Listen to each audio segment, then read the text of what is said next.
ስለዚህ ዛሬ ስለ መንፈስ ቅዱስ አስቀድመን በብሉይ ኪዳን የእግዚአብሔር መንፈስ የሚለው ሐሳብ ወይም ደግሞ መንፈስ የሚለው ሐሳብ እንዴት እንደተገለጠ በተለይ በሙሴ መጽሐፍቶች ውስጥ እንዴት እንደተገለጠ ከዛ በኋላ ደግሞ በመሳፍንት በነገስታት ታሪክ ውስጥ እንዴት እንደተገለጠ ከዛ በኋላ ደግሞ በዘመነ ነቢያት እንዴት እንደተገለጠ እንዲሁም ደግሞ ጌታችን ኢየሱስ ክርስቶስ ከመወለዱ ከ400 ዓመታት ቀደም ብሎ በተጻፉት የጥበብ መጽሐፍት ብለን በመናውቃቸው መጽሐፍቶች ውስጥ ይሄ የእግዚአብሔር መንፈስ እንዴት እንደተገለጠ ለማየት እንሞክራለን ማለት ነው። ከዛ በመጪዎቹ ክፍሎች ደግሞ ወደ አዲስ ኪዳን ተመልሰን በአዲስ ኪዳን በተለይም በወንጌሎች ውስጥ በኋላም በቅዱስ ጳውሎስ መልእክቶች ውስጥ በሐዋርያት ሥራ በኋላም ደግሞ በቅዱስ ዮሐንስ መልእክቶችና ወንጌል ውስጥ ያለውን ነገር ተመልክተን በኋላም ሰባቱን የመንፈስ ቅዱስ ስጦታዎች አጥንተን የመንፈስ ቅዱስ ትምህርታችንን በዚህ መልክ እናጠናቅቃለን ማለት ነው። ስለዚህ ለዛሬ መንፈስ ቅዱስ በብሉይ ኪዳን እንዴት ተገልጦ ነበረ ወይም ደግሞ የእግዚአብሔር መንፈስ የሚለው ሐሳብ በብሉይ ኪዳን ምን መልክ ነበረው የሚለውን አብረን ለማየት እንሞክራለን ማለት ነው። ሩዋህ የሚለው የዕብራይስጥ ቃል በግሪኩ አቻ ትርጓሜ ፕኖይማ እየተባለ የሚታወቀው ቃል እስትንፋስ፣ አየር፣ ነፍስ ወይም ደግሞ ነፋስ የሚል ሰፋ ያለ ትርጓሜ ይዞ እናገኘዋለን።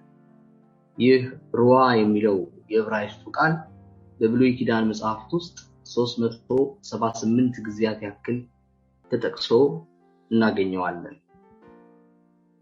ይሄ ሩዋህ የሚለው ቃል አገባቡ በሶስት አባይት ክፍሎች ተከፍሎ ሊታይ ይችላል። የመጀመሪያው አገባብ ሩዋህ የሚለው ቃል ነፋስ ወይም ደግሞ እስትንፋስ ተብሎ ሊተረጎም ይችላል። በሁለተኛው አገባብ ሩዋህ የሚለው ቃል የሰው ልጅ ሕያው የሚያደርገው ኃይል የሰውን ልጅ ሕያው የሚያደርገው ኃይል የህይወት ምንጭ ወይም የህይወት እስትንፋስ የጥበብ ሁሉ መንበር ተደርጎ ሊተረጎም ይችላል። በመጨረሻም በሶስተኛው አገባብ ሩዋህ የሚለው ቃል የእግዚአብሔር ህይወት እግዚአብሔር ስራውን የሚያከናውንበት ያልነበረውን ወደ መኖር የሚጠራበት መንፈሳዊውንም ሆነ አካላዊውን ግዙፉን ዓለም የሚያስተዳድርበት ኃይል ተደርጎ ሊተረጎም ይችላል። ስለዚህ ሩዋህ አካልን ሁሉ ሕያው የሚያደርገው እስትንፋስ የህይወት ምንጭ የሆነ እግዚአብሔር መንፈሳዊውንም ሆነ ግዙፉን ዓለም ካለመኖር ወደ መኖር ያመጣበት የፈጣሪነቱ ኃይል ነው። ስለዚህ ይህ የእግዚአብሔር እስትንፋስ የእግዚአብሔር ፈቃድ የሆነው ነገር ሁሉ በገሃድ የሚገለጥበት ታላቅ ብርሃን ነው። ሩዋህ የሚለውን ቃል በመጽሐፍ ቅዱስ ውስጥ የተገለጠባቸውን አውዶች ብንመለከት በዮሐንስ ወንጌል ምዕራፍ 3 ቁጥር 8 ላይ እንዲሁም በሐዋርያት ሥራ ምዕራፍ 2 ከቁጥር 1 እስከ 4 እንደ ኃይለኛ ነፋስ ወይም እንደ አውሎ ነፋስ ሆኖ ሲነገር እንሰማለን። ወደ ብሉይ ኪዳን ተመልሰን በኦሪት ዘጸአት ምዕራፍ 15 ከቁጥር 8 እስከ 10 ወይም ደግሞ በመዝሙረ ዳዊት ምዕራፍ 33 ቁጥር 6 ላይ ብንመለከት ደግሞ ይሄ ሩዋህ የሚለው ቃል ሕይወትን የሚሰጥ ሕያው የሚያደርግ የእግዚአብሔር እስትንፋስ ሆኖ ተጠቅሶ እንመለከተዋለን። እንዲሁም ደግሞ በኦሪት ዘፍጥረት ምዕራፍ 7 ቁጥር 22 ላይ በመዝሙረ ዳዊት ምዕራፍ 104 ከቁጥር 29 እስከ 30 ብናነብ ይሄ ሩዋህ የሚለው ቃል የሰው ልጅ እስትንፋስ የሰው ልጅ ሕይወት የሚያገኝበት የሕይወት ምንጭና የሰው ልጅ ሕያው ሆኖ የመኖሩ የሕያውነቱ ምልክት ሆኖ ተገልጧል። የእግዚአብሔር መንፈስ በውስጣችን መኖሩ ሕያው ሆነን የመኖራችን ምልክት፣ ሕያዋን ተብለን እንድንጠራ ያደረገን ሕያው የመሆናችን ማስተማመኛ ተደርጎ በመጽሐፍ ቅዱሳችን ሲቀርብ እንመለከተዋለን። በተለምዶ በንግግራችንም ነፍሱ ከስጋው ተለየች ወይም እስትንፋሱ ተቋረጠ ወዘተ የምንላቸው አገላለጾች ይህ አይነት አውዳዊ ፍቺ ያላቸው ናቸው። ከእግዚአብሔር መንፈስ የተነሳ የሰው ልጅ ሕያው ስለሚሆን የእግዚአብሔር መንፈስ ከሰው በተወሰደበት ሁኔታ ውስጥ ሁሉ የሰው ልጅ በስጋው ምንም እንኳን ቢንቀሳቀስም እንደ ሙት የሚቆጠር ነው። የሰው ልጅ ሕያው ተብሎ ሊያስጠራው የሚችል በሕያውነት ምልአት እንዲገለጥ የሚያደርገው ሕያው የሚያደርገው ወደ ሕያውነትም ያመጣው ካለመኖር ወደ መኖር የጠራው የእግዚአብሔር መንፈስ በውስጡ መኖሩ ነው።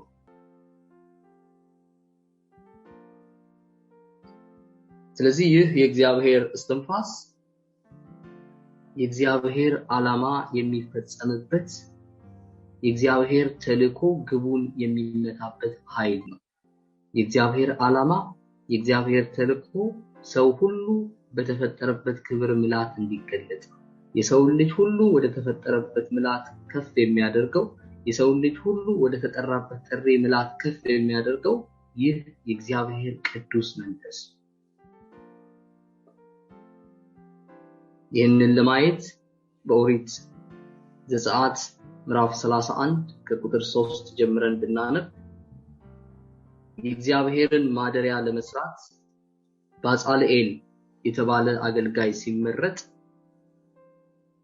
እግዚአብሔር ለባጻልኤል የሰጣቸውን ቁም ነገሮች ስናስተውል እግዚአብሔር ለባጻልኤል የሰጣቸው ቁም ነገሮች ባጻልኤልን እንደ ሰው ሙሉ የሚያደርጉት ባጻልኤልን በሰዎች ፊት ሞገስ የሚሰጡት ባጻልኤልን በሰዎች ፊት ሁሉ በእግዚአብሔር ነገር ሁሉ የተካነ በእግዚአብሔር ነገር ሁሉ የሚችል በእግዚአብሔር ነገር ሁሉ የተባረከ የሚያደርጉት ስጦታዎች ሆነው እናገኛቸዋለን።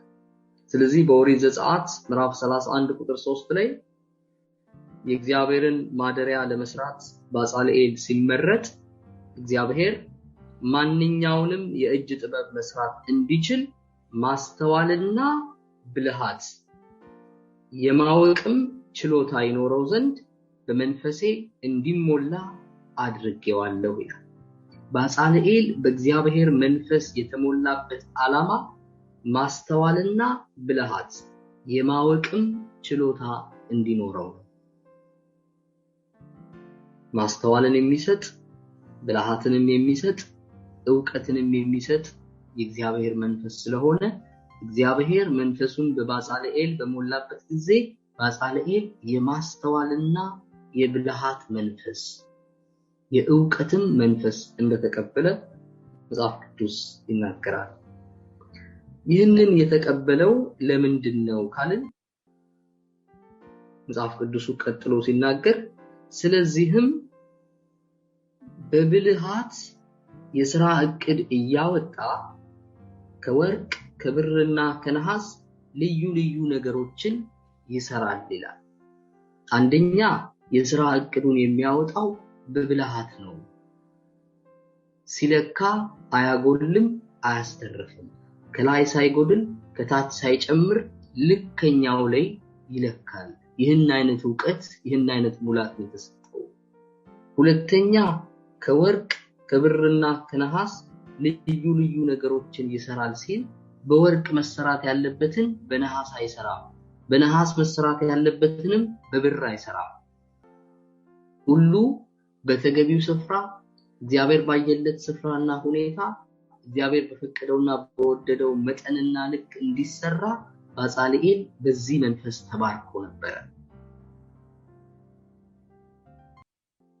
ስለዚህ ባጻልኤል እሱ የተሻለ ነው ብሎ በሚያስበው መልክ ሳይሆን እግዚአብሔር የተሻለ ነው ብሎ በተናገረው ቃል ላይ እግዚአብሔር የተሻለ ነው ብሎ ባወጣው ቃል ላይ ተመስርቶ እንዲሰራ የእግዚአብሔር መንፈስ በዚህ ልክ ባርኮት በዚህ ልክ ሞልቶት ነበር።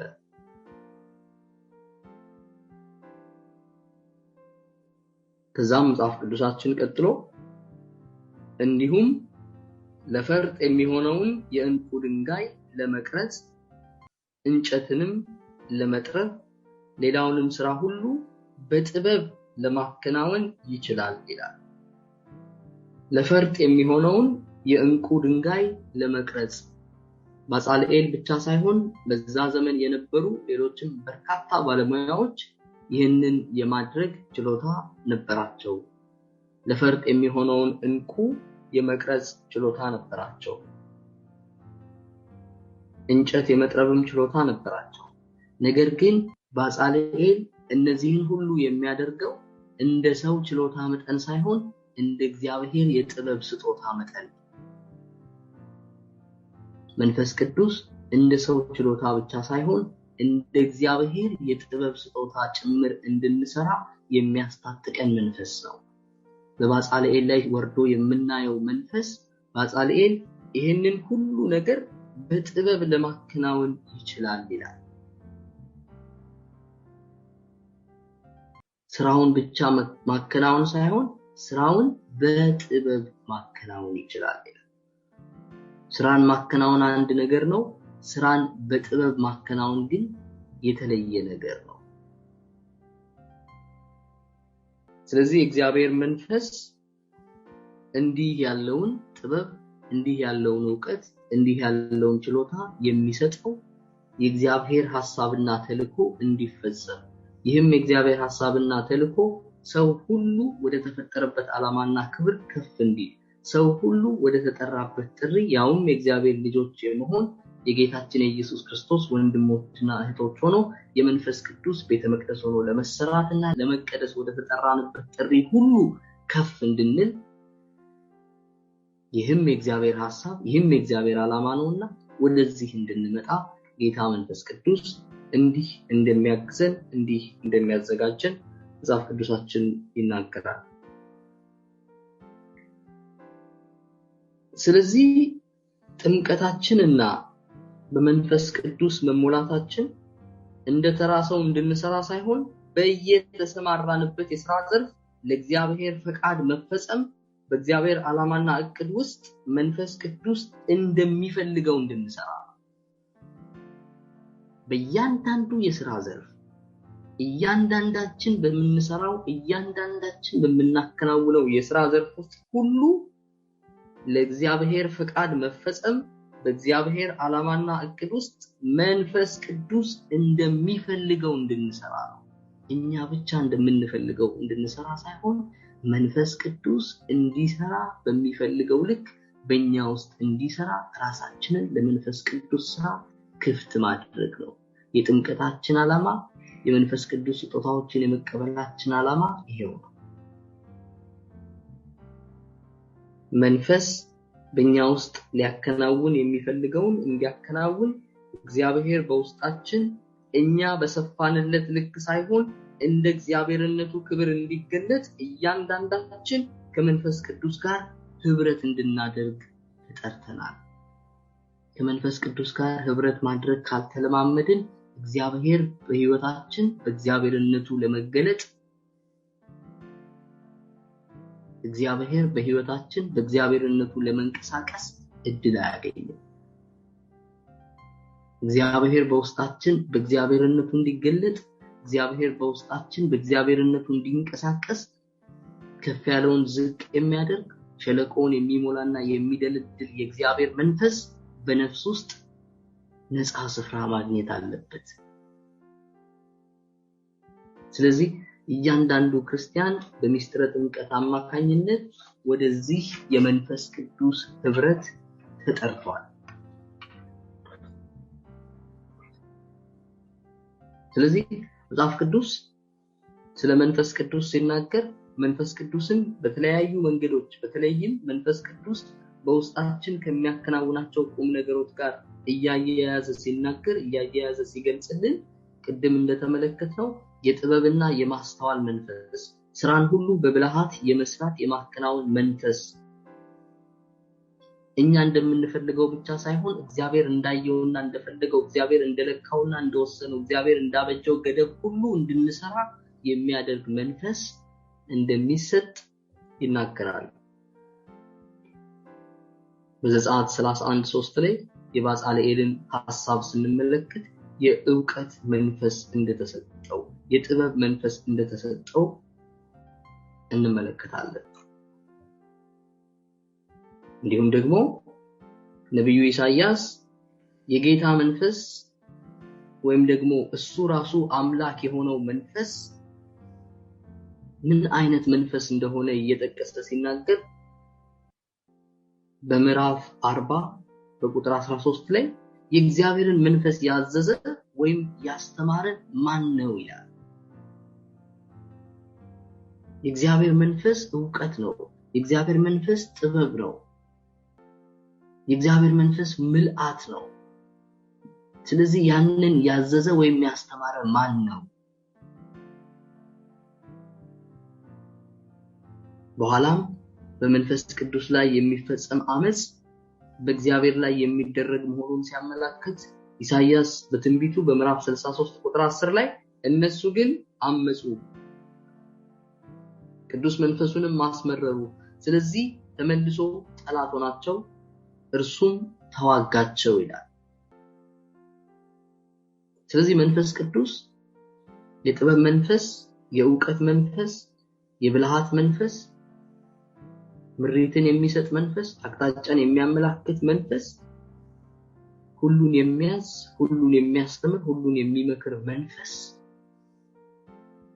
ይህንን መንፈስ እንዳናስመርር፣ ከዚህ መንፈስ እንዳንሸሽ፣ በዚህ መንፈስ ላይ ልባችንን እንዳንዘጋ አስቀድሞ በብሉይ ኪዳን ኢሳይያስ ሳይቀር በመንፈስ ቅዱስ ላይ እንዳናምጽ ሲመክር እንመለከተዋለን። ለምን ካለ ምክንያቱም መንፈስ ቅዱስ ለሰው ልጆች የጥበብና የማስተዋል ስጦታ የሚሰጥ መንፈስ ነው። ማስተዋል አእምሮአዊ ጉዳይ ብቻ ሳይሆን ከእይታ ጋር ከራእይ ጋር የተሳሰረ ቁም ነገር አለ። በአንደኛ ሳሙኤል ምዕራፍ 9 ቁጥር 9 ላይ እንደምናነበው ሳሙኤል ነብይ ተብሎ ከመጠራቱ በፊት ባለ ራእይ ነበረ። ነብይ ተብሎ ከመጠራቱ በፊት እይታ ያለው እየተባለ ይጠራ ነበር። ማየት የሚችል እየተባለ ይጠራ ነበር። እስራኤላውያን ሁሉ ዕውራን ሆነው እሱ ብቻ አይናማ ሆኖ አልነበረም። ነገር ግን ሳሙኤል የሚያየው በመንፈስ ቅዱስ በተኳሉ አይኖች፣ በመንፈስ ቅዱስ በጠሩ አይኖች፣ በመንፈስ ቅዱስ እሳት በተወለወሉ በነጹ አይኖች ነበር። ስለዚህ እንዲህ ያለ ጥርት ያለ እይታ፣ እንዲህ ያለ ጥርት ያለ ራእይ የሚሰጥ የእግዚአብሔር መንፈስ መሆኑን ሲናገር አንደኛ ሳሙኤል ምዕራፍ 9 ቁጥር 9 ላይ ሳሙኤል ራሱ ነብይ ተብሎ ከመጠራቱ በፊት ባለ ራእይ እንደነበር መጽሐፍ ቅዱሳችን ያስነብበናል። ዛሬ ነብይ የሚባለው ቀድሞ ባለ ራእይ ይባል ነበርና አስቀድሞ በእስራኤል ዘንድ ሰው እግዚአብሔርን ለመጠየቅ ሲሄድ ኑ ወደ ባለ ራእይ እንሂድ ይል ነበር እያለ ሳሙኤል ምዕራፍ 9 ቁጥር 9 ላይ ይናገራል። ኑ ወደ ባለ ራእይ እንሂድ፣ ኑ እይታ ወዳለው ሰው እንሂድ። ስለዚህ ይሄ የእይታ መንፈስ፣ ይሄ አጥርቶ ማየትን የሚሰጥ መንፈስ፣ ይሄ ራእይን ንጽህናን የሚሰጥ መንፈስ የእግዚአብሔር መንፈስ መንፈስ ቅዱስ ብለን የምንጠራው መንፈስ እንደሆነ መጽሐፍ ቅዱሳችን ያስተምራል። ስለዚህ ሳሙኤል ነብይ ከመባሉ አስቀድሞ በጌታ መንፈስ ሆኖ ነገሮችን የሚያስተውል ባለ ራእይ ነበር። በዚህ መንፈስ እየተመራ ወደፊት ስለሚሆኑት ነገሮች በመንፈስ እርግጠኝነት ይናገር ነበር ሳሙኤል። ለምሳሌ በአንደኛ ሳሙኤል ምዕራፍ 10 ከቁጥር 5 እስከ 6 ያለውን ቁም ነገር ብንመለከት ሳሙኤል ሳኦል ስለሚያጋጥመው ነገር፣ ሳኦል እንዴት በመንፈስ ቅዱስ እንደሚሞላ ሲናገር፣ ከዚያም በኋላ የፍልስጤማውያን ጭፍራ ወዳለበት ወደ እግዚአብሔር ኮረብታ ትመጣለህ፣ ወደዚያም ወደ ከተማይቱ በደረስክ ጊዜ በበገናና በከበሮ እምቢልታና መሰንቆ ይዘው ትንቢት እየተናገሩ ከኮረብታ መስገጃ የሚወርዱ የነቢያት ጉባኤ ያገኙሃል። የእግዚአብሔርን መንፈስ በኃይል ይወርድብሃል፣ ከእነሱም ጋር ትንቢት ትናገራለህ፣ እንደ ሌላ ሰውም ሆነ ትለወጣለህ ይላል።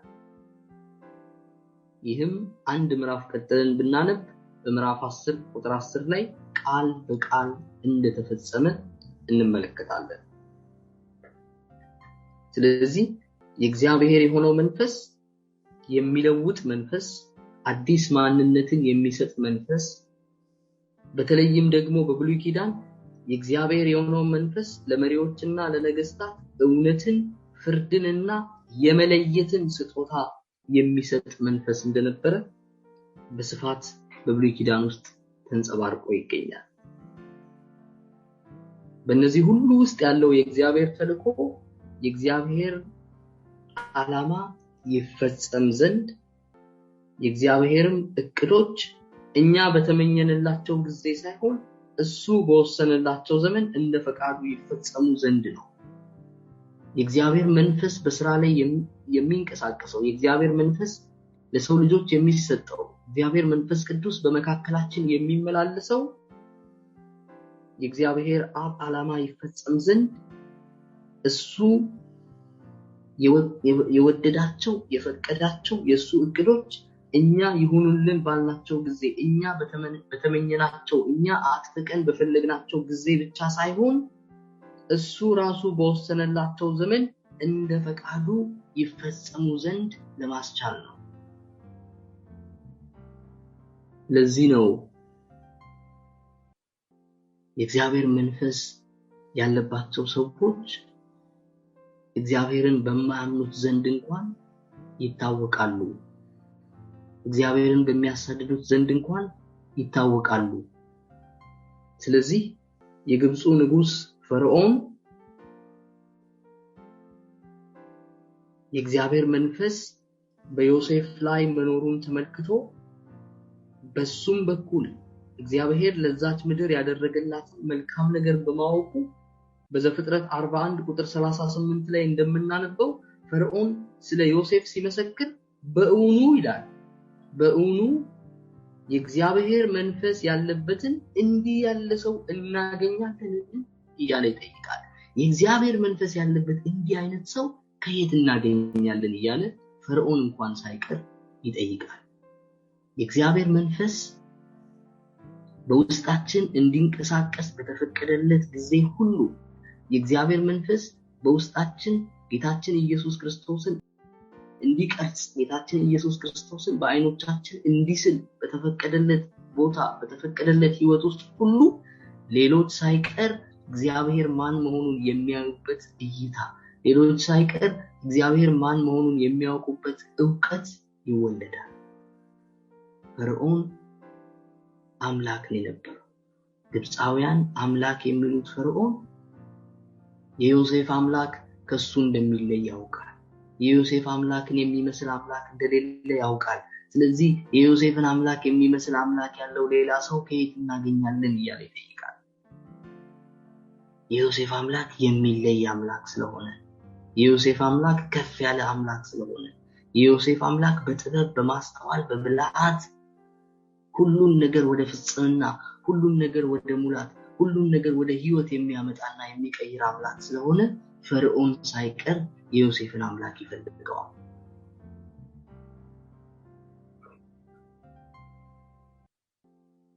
ምክንያቱም የእግዚአብሔር መንፈስ መሪዎችን ብልህና ጥበበኛ የምታደርግ መንፈስ ናት።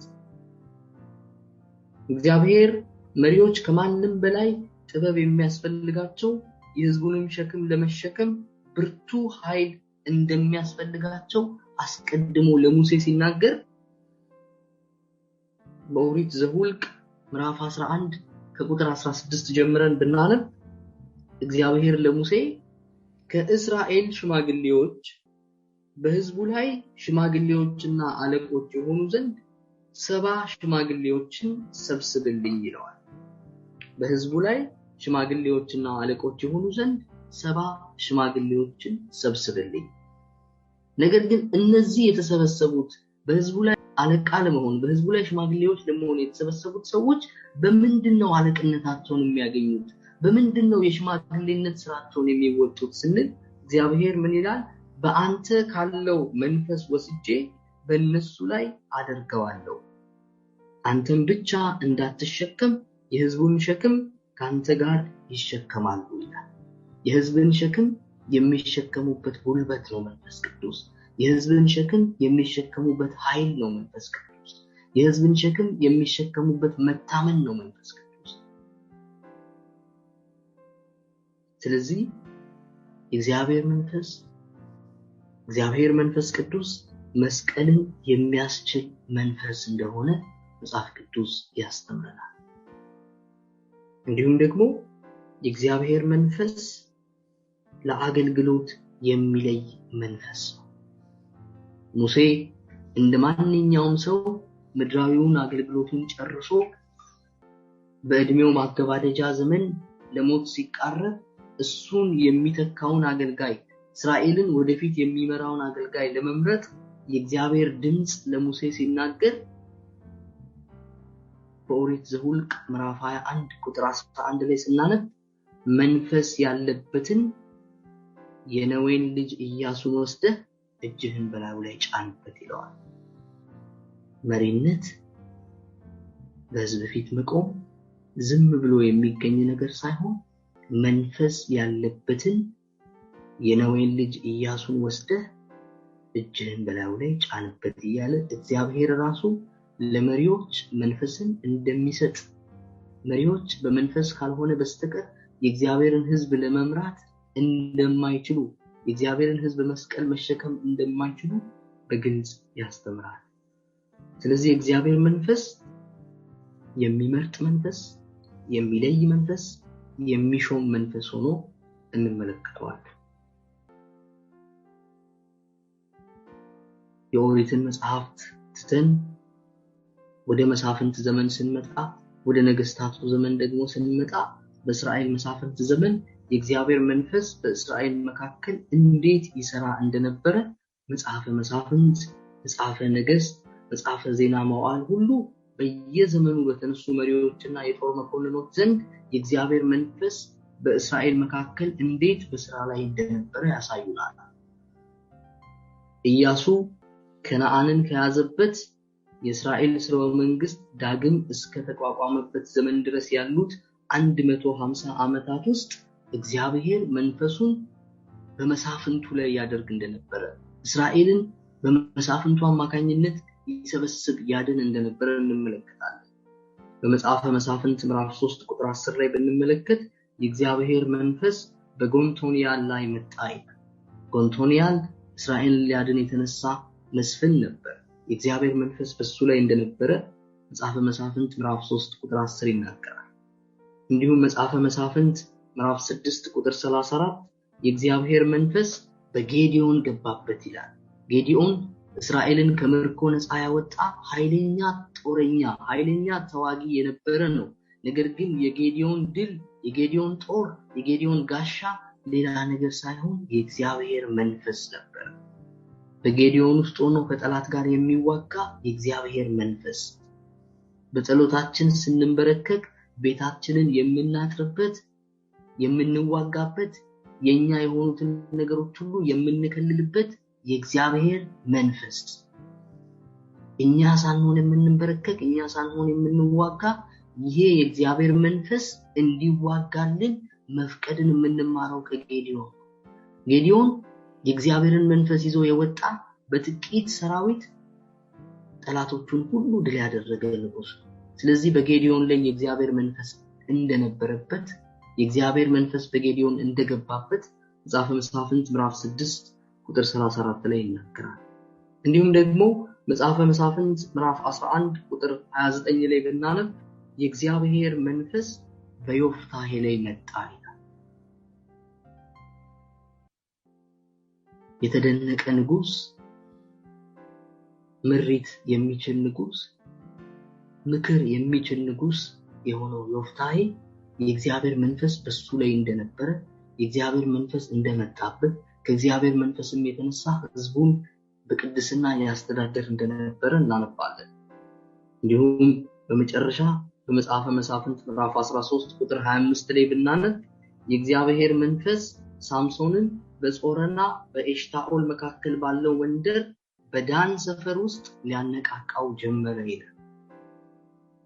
በኋላም ሳምሶን የአንበሳውን መንጋጋ እንደፈለቀቀ ከአንበሳውን ሆድ ዕቃ ውስጥ ማር እንደወጣ እናነባለን።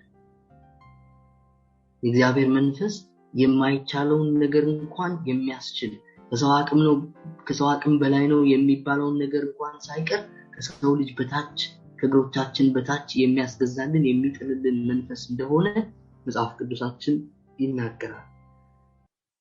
ከዚህ በኋላ በመጣው በነቢያት ዘመን ደግሞ በሐዋርያት ጸሎት በቅዳሴያችን ውስጥ እንደምንጸልየው መንፈስ ቅዱስ በነቢያት አፍ የተናገረው እያልን የምንመሰክርለት የእግዚአብሔር መንፈስ፣ ይህ የእግዚአብሔር መንፈስ በዕብራይስጡ የመጽሐፍ ቅዱስ ቅጂ ውስጥ የነቢያት መንፈስ ተብሎ ተገልጧል። የነቢያት መንፈስ፣ ነቢያትን የሚያነጋግር መንፈስ፣ ነቢያትን የሚያነሳሳ መንፈስ፣ ህዝቡን ወደ ንስሐ የሚጠራ መንፈስ፣ ህዝቡን የሚገስጽ መንፈስ፣ ህዝቡን የሚመክር መንፈስ፣ ህዝቡን የሚያጽናና መንፈስ ሆኖ ተገልጦ እንመለከተዋለን። በዚህ ረገድ 3 ታላላቅ የነቢያት መጽሐፍትን መጥቀስ እንችላለን። እነዚህ መጽሐፍት የኢሳይያስ መጽሐፍ፣ የሕዝቅኤል መጽሐፍና የኢዩኤል መጽሐፍ ናቸው።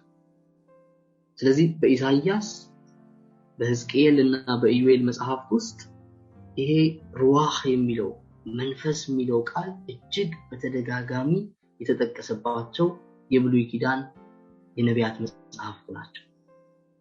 በኢሳይያስ መጽሐፍት ብቻ ይሄ ሩዋህ የሚለው ቃል 50 ጊዜያት ያክል ተጠቅሷል። በትንቢተ ሕዝቅኤል ደግሞ 46 ጊዜያት ያክል ተጠቅሶ እናገኘዋለን። ስለዚህ በዚህ በነቢያት ዘመን በእነዚህ ክፍሎች ውስጥ በጉልህ የሚታየው ቁም ነገር እግዚአብሔር የሕይወት አምላክ ነው የሚል ነው። እግዚአብሔር የሕይወት አምላክ ነው።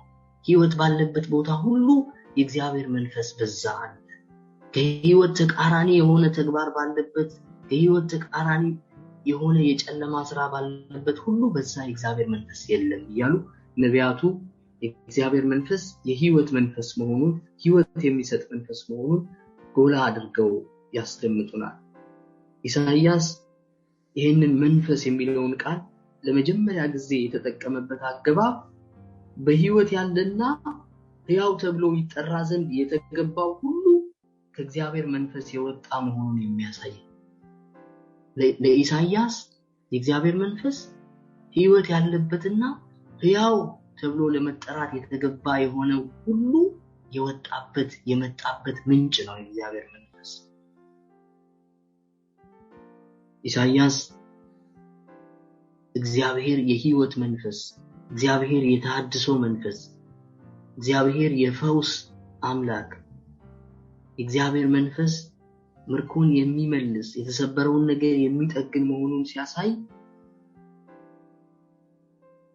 ከሰማሪያ ውድቀት በኋላ ሰማሪያ ሙሉ በሙሉ በጠላት በተማረከችበት ጊዜ፣ ህዝቡ ሙሉ በሙሉ በተማረከበት ጊዜ እንኳን በዛ ውድቀት ውስጥ በዛ ምርኮ መካከል ቆሞ ለህዝቡ ሲናገር በትንቢተ ኢሳይያስ ምዕራፍ 28 ከቁጥር 5 እስከ 6 ብናነብ በወፍራም ሸለቆ ራስ ላይ ያለች የረገፈች የክብሩ ጌጥ አበባ፣ በወፍራሙ ሸለቆ ራስ ላይ ያለች ሰማሪያን ማለት ነው፣ የረገፈች የክብሩ ጌጥ አበባ ከመከር በፊት አስቀድማ እንደምትበስል በለስ ትሆናለች። በዚያን ቀን የሰራዊት ጌታ እግዚአብሔር ለቀሩት ህዝብ የክብር ዘውድና የጌጥ አክሊል ይሆናል እያለ የእግዚአብሔር መንፈስ የፈራረሰውን ሁሉ የሚያድስ፣ የሚያነሳ፣ የሚያከብር፣ የሚመልስ፣ የተሰበረውን የሚጠግን፣ የላላውን የሚያበረታ፣ የቀዘቀዘውን ፍም አድርጎ የሚያቀጣጥል መንፈስ መሆኑን በትንቢቱ ይናገራል። ኢሳይያስ ይህንን ትንቢት ሲናገር ሰማሪያ ሙሉ በሙሉ ወድማ ሰማሪያ ፍርስራሽ ብቻ ሆና በነበረችበት ዘመን ነው። ያቺ የረገፈች አበባ በመኸር ቀድማ እንደምትበስል በለስ ትሆናለች። እግዚአብሔርም ለክብሩ እግዚአብሔርም ለሕዝቡ ጌጥና አክሊል ይሆናቸዋል ይላል። በፍርስራሽ ስር ያለ ሕዝብ እግዚአብሔር አክሊሌ ነው፣ እግዚአብሔር ጌጤ ነው የሚል ሕዝብ እንዲሆን ኢሳይያስ የዛን ጊዜ በትንቢት ሲናገር እናዳምጠዋለን። ስለዚህ ህዝቡ በጭንቅ በተያዘበት በጦር ፈረሶች በተከበበበት ሁኔታና ቦታ ውስጥ ቆሞ ኢሳይያስ አማኑኤል እንደሚወለድ ነፃነት መፈታት እንደሚመጣ ለንጉስ አሃዝ ይተነብይለታል። በትንቢተ ኢሳይያስ ምዕራፍ 7 ከቁጥር 10 ጀምሮ ያለውን ቁም ነገር ብናነብ ኢሳይያስ ትንሽ የቀረው ህዝብ ዳግም ስር ሰዶ እንደሚለመልም ዳግም ታላቅ ንጉስና መሲህ እንደሚሰጠው እየተነበየ ከእሴይ ነገድ በትር ይወጣል ይላል። ከእሴይ ነገድ በትር ይወጣል፣ ከስሩም ቁጥቋጦ ያፈራል። የእግዚአብሔር መንፈስ፣ የጥበብና የማስተዋል መንፈስ፣ የምክርና የኃይል መንፈስ፣ የእውቀትና እግዚአብሔርን የመፍራት መንፈስ ያርፍበታል እያለ ኢሳይያስ ገና ሰማርያ በምርኮና በፍርስራሽ ውስጥ ሳለች እሱ ግን በእግዚአብሔር መንፈስ እርግጠኝነት ስለ መሲህ መምጣት ይተነብይ ነበር። ስለዚህ መሲሁ በመንፈስ ቅዱስ ስጦታዎች ህዝቡን እየቀደሰ እንደሚያስተዳድር የሱ መንግስት በእነዚህ ስጦታዎች የተሸለመች መንግስት እንደሆነች ኢሳይያስ አስቀድሞ በትንቢቱ ህዝቡን ሲያጽናና እንመለከተዋለን። ነብዩ ሕዝቅኤል የኢሳይያስን ትንቢት ተቀብሎ የእግዚአብሔርን ቃል ኪዳን እያስታወሰ በትንቢተ ሕዝቅኤል ምዕራፍ 39 ቁጥር 29 ላይ እንደምናነበው ከእንግዲህ ፊቴን ከነሱ አልሸሽግም፣ መንፈሴን በእስራኤል ቤት ላይ አፍስሻለሁ ይላል ጌታ እግዚአብሔር እያለ እግዚአብሔር ራሱ ፊቴን ከእንግዲህ ወዲህ ከነሱ አልሸሽግም፣ መንፈሴንም በእስራኤል ቤት ላይ ሁሉ አፍስሻለሁ እያለ እንደሚናገር ይተነበያል። ነብዩ ሕዝቅኤል የእስራኤል ምርኮ ከተመለሰ በኋላ የእግዚአብሔር መንፈስ የእግዚአብሔር እስትንፋስ በምድሪቱ ላይ እንደሚያልፍና የሰው ልጆችን ልብ ሁሉ እንደሚያነጻና እንደሚያጸና ወደ ነፍሳቸውም ዘልቆ እንደሚገባና ዳግም ከውስጥ ከማንነታቸው ቅዱሳን እንደሚያደርጋቸው ይናገራል። ይሄ የእግዚአብሔር መንፈስ የሚሰጠው ቅድስና አዲስ ጅማሬ፣ አዲስ ዘጸአት፣ አዲስ ኪዳን፣ አዲስ ህዝብ አድርጎ የሚቀድስ የመንፈስ ቅዱስ ስራ ነው። ለዚህ ነው ኢሳይያስ በትንቢቱ ሲናገር በምዕራፍ 44 ከቁጥር 3 እስከ 5 ስናነብ በተጠማ ላይ ውሃን በደረቅ መሬት ላይ ፈሳሾችን አፈሳለሁና መንፈሴን በዘርህ ላይ በረከቴንም በልጆች ላይ አፈሳለሁ እያለ የእግዚአብሔር ፈጣሪ መንፈስ፣ የሚያለመልም መንፈስ፣ ጥምን የሚያረካ መንፈስ፣ በረከት የሚሞላ መንፈስ ሆኖ እንደተገለጸ መመልከት እንችላለን። ስለዚህ እግዚአብሔር በስትንፋሱ የእስራኤል ህይወት ሆኖ ይኖራል። ነገር ግን ይህንን ህይወት እግዚአብሔር ይህንን መንፈስ ለሁሉ ሊሰጥ እንደሚወድ ነብዩ ኢዩኤል በትንቢቱ ይናገራል። ነብዩ ኢዩኤል በምዕራፍ 2 እና በምዕራፍ 3 ሲናገር እነሆም በዚያ ወራት በዚያ ዘመን የይሁዳንና የኢየሩሳሌምን ምርኮ በመመልስበት ጊዜ መንፈሴን በስጋ ለባሽ ላይ ሁሉ አፈሳለሁ፣ ወንዶችና ሴቶች ልጆቻችሁም ትንቢትን ይናገራሉ፣ ሽማግሌዎቻችሁ ህልም ያልማሉ፣ ጎበዞቻችሁ ራእይ ያያሉ እያለ ይናገራል። ይህ ትንቢት በበዓለ 50 በጰራቅሊጦስ ቀን ሐዋርያው ቅዱስ ጴጥሮስ ወጥቶ ሲሰብክ እነዛ ሁሉ ሰዎች ጴጥሮስ የሚናገረውን ቋንቋ በየገዛ ሀገራቸው ቋንቋ እንደሰሙ ጴጥሮስ ሲመሰክር የእግዚአብሔር መንፈስ እንደወረደባቸው በመንፈስ ቅዱስም መረዳትን እንዳገኙ ማድመጥን እንዳገኙ ጆሮአቸው እንደተከፈተ አይኖቻቸው ተከፍተው እንዳወቁ መጽሐፍ ቅዱስ ይናገራል። ከዚህ በኋላ የሚመጡት ጌታችን ኢየሱስ ክርስቶስ ከመወለዱ ከ400 ዓመታት በፊት ቀደም ብለው የተጻፉት የጥበብ መጽሐፍት ናቸው። የጥበብ መጽሐፍት መጽሐፈ ኢዮብ፣ መጽሐፈ ምሳሌ፣ መጽሐፈ መዝሙር፣ መክብብ፣ ሲራክ፣ መኃልየ ዘሰሎሞን፣ መጽሐፈ ጥበብ የምንላቸው የእግዚአብሔር መንፈስ ጥበብ ነው እያሉ የሚያስተምሩ ናቸው። መንፈስ ቅዱስ ጥበብ ነው ሌላ ስሙ። እያሉ የሚናገሩ ናቸው። ጥበብ ከእግዚአብሔር የምትወጣ ወደ እሷ የሚመጡትን የሚፈልጓትን ሁሉ ጥበበኛ የምታደርግ መንገድን የምታስተምር የመልካም ነገር ሁሉ አፍቃሪ ሆና ቀርባለች። በእነዚህ መጽሐፍት ውስጥ ጥበብ መንገድን የምታስተምር፣ ጥበብ የዋህ የሆነች መምህርት፣ ጥበብ የምትገራ፣ ጥበብ የምታንጽ፣ ጥበብ መልካም ነገር እንድናፈቅር ከንቱ ከሆነ ነገር ደግሞ እንድንሸሽ የምትናገረን ድምጽ ሆና በእነዚህ መጽሐፍት ውስጥ ቀርባለች። የጥበብ ስራ ምንድነው ካልን የጥበብ ስራ የሰው ልጆች በእግዚአብሔር ፍቃድ ይመላለሱ ዘንድ ምሪት መስጠት ነው፣ መምራት ነው። ስለዚህ ዳዊት የእግዚአብሔር መንፈስ ህላዌ ከሱ ጋር በሱ ዙሪያ እንደሆነ ሲዘምር በመዝሙር 139 ከቁጥር 7 እስከ 12 ባለው ሲቀኝ ከመንፈስህ ወዴት እሄዳለሁ? ከፊትህስ ወዴት እሸሻለሁ? ወደ ሰማይ ብወጣ አንተ በዛለህ፣ ወደ ሲኦልም ብወርድ አንተ በዛለህ። እንደ ንስር የንጋትን ክንፍ ብወስድ እስከ ባህር መጨረሻም ብበር በዚያ እጅህ ትመራኛለች፣ ቀኝህም ትይዘኛለች። በእውነቱ ጨለማ ትሸፍነኛለች ብል ሌሊት በዙሪያዬ ብርሃን ትሆናለች። ጨለማ በአንተ ዘንድ አይጨልምም፣ ሌሊትም እንደ ቀን ታበራለች።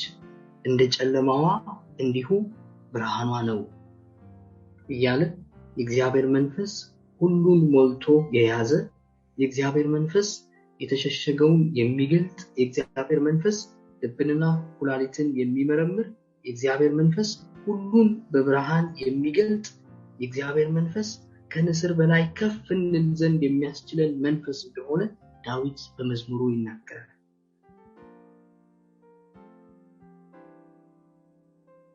ይሄ ከፍ የሚያደርግ መንፈስ በጥምቀት የተቀበልነው በሁላችንም ውስጥ ያለ፣ ዳግም ደግሞ በሁላችንም ውስጥ ፍሬ እንዲያፈራ በሁላችንም ውስጥ እንዲንቀሳቀስ አብረን ጸሎት እናደርጋለን። መንፈስ ቅዱስ ሆይ ና፣ የምእመናንን ልብ ሙላ፣ የፍቅርህንም እሳት በውስጣችን አቀጣጥል። የእውነተኛነት ምንጭ ሆንክ መንፈስ ቅዱስ ሆይ በልባችን ውስጥ ግባ። ሕዝቦችህ ትህትና በተሞላበት ሃይማኖት ደስ እንድናሰኝህ ብርሃንህን አድለን። አሜን።